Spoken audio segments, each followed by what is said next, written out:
আসসালামু আলাইকুম ওয়া রাহমাতুল্লাহি ওয়া বারাকাতুহু। সম্মানিত দর্শক মণ্ডলী, সকলে কেমন আছেন? আশা করি আল্লাহ পাক সকলকে ভালো রেখেছেন। আলহামদুলিল্লাহ, আমরাও ভালো আছি। এই যে এটা হলো ঘুড়ি, অনেকে বট বলে। তো আসলে বিষয়টা এটা না। সম্প্রতি দেখলাম পাবনায় কিছু যুবক ঘোড়ার মাংস খাওয়ার কারণে তারা এখন গ্রাম ছাড়া, দোকানপাট ব্যবসা বাণিজ্য সব বন্ধ করে তারা এখন নিরুদ্দেশ গ্রাম ছাড়া হয়ে গেছে। তাদের বিচারের জন্য দেখলাম রাস্তাঘাটে মানুষজন, কিছু যুবক পোলাপান তারা মিছিল করছে। তারপরে সড়ক অবরোধ, এমন অবস্থা। তো আসলে ঘোড়ার মাংস খাওয়া জায়েজ, মানে হালাল নাকি হারাম? রাসূল করিম সাল্লাল্লাহু আলাইহি ওয়াসাল্লাম খাইবার যুদ্ধে আপনার গাধার মাংস খেতে নিষেধ করেছিলেন এবং ঘোড়ার মাংস খেতে তিনি অনুমতি দিয়েছিলেন।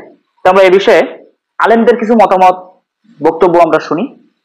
আপনারা সাথেই থাকবেন, আশা করি আপনারা দেখতেই থাকবেন। ঘোড়ার মাংস খাওয়া নিয়ে অনেক উলামা ইকরাম এটাকে মাকরুহ বলেছেন, অনেকে এটাকে জায়েজ বলেছেন, তবে এটাকে হারাম কেউ বলেননি। মাকরুহ মানে হলো না খাওয়া উচিত, অপছন্দনীয়, এই টাইপের। আর অনেক ইমামগণ এটাকে হালাল বলেছেন, তবে হারাম কেউ বলেননি। ইসলামের প্রাথমিক অবস্থায় গাদার গোশত খাওয়াও হালাল ছিল। খায়বার যুদ্ধের সময় রাসূল করিম সাল্লাল্লাহু আলাইহি ওয়াসাল্লাম গাদার গোশত খাওয়াকে হারাম করে দিয়েছেন। তো দেখা যায় অনেক হাদিসে ঘোড়া খাওয়ার প্রমাণ পাওয়া যায়, কিন্তু পরবর্তীতে অন্য হাদিস থেকে সাব্যস্ত হয়েছে যে ঘোড়া খাওয়া যাবে না। পাইকারে ধরে মানুষ যদি ঘোড়া খায় তো যুদ্ধের সময় ব্যবহার করবে কি? এই জন্য হানাফি ফকিহগণ বলেন ঘোড়ার গোশত খাওয়া মাকরুহ। এটা কি মাকরুহ? ঘোড়ার গোশত খাওয়া আসলে হারাম না। ঘোড়ার গোশত খাওয়া হারামের ফের কোনো সহি দলিল নেই, বরং রাসূলুল্লাহ সাল্লাল্লাহু আলাইহি ওয়াসাল্লাম যুগে একবার ঘোড়ার গোশত খেয়েছেন, প্রমাণ পাওয়া গেছে। সাহাবায়ে কেরাম ঘোড়ার গোশত খেয়েছেন, প্রমাণিত সত্য এটা। তাহলে পরে খানি রাসূল এরপরে খানে প্রমাণিত। তাহলে অভাব হলে, বিপদে পড়লে, সমস্যাগ্রস্ত হলে মুসলিমরা ঘোড়ার গোশত খেতে পারবে, এতে কোনো সমস্যা নেই।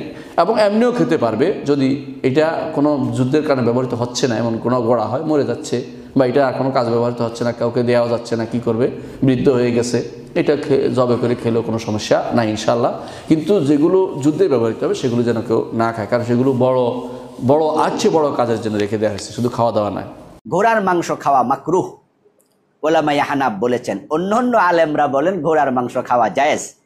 সম্মানিত দর্শক মণ্ডলী, যেটা হালাল সেটা খাইলে সমস্যা, মানুষজন যে অবস্থা, প্রতিক্রিয়া আপনারা তো দেখলেন। আর যে অবস্থা, ওদিকে চাঁদপুরে সুদের বিরুদ্ধে, ঘুষের বিরুদ্ধে কথা বলা ইমামের চাকরি শেষ। তাহলে ভাবেন যে ঘুষের বিপক্ষে কথা বলা ইমামের চাকরি গেল, এবং এইটা নিয়ে পোস্ট করায় ফেসবুকে, এবং ওই পোস্টে কমেন্ট করায় 4টে পরিবারকে সমাজচ্যুত করা হয়েছে। তাহলে আমরা কোন দিকে যাচ্ছি? আমরা আজকে কোন দিকে আগাচ্ছি?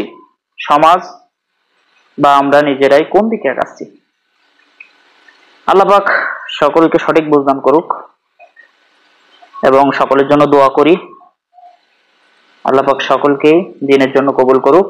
এ প্রত্যাশায় আজ এ পর্যন্তই। আল্লাহ হাফেজ।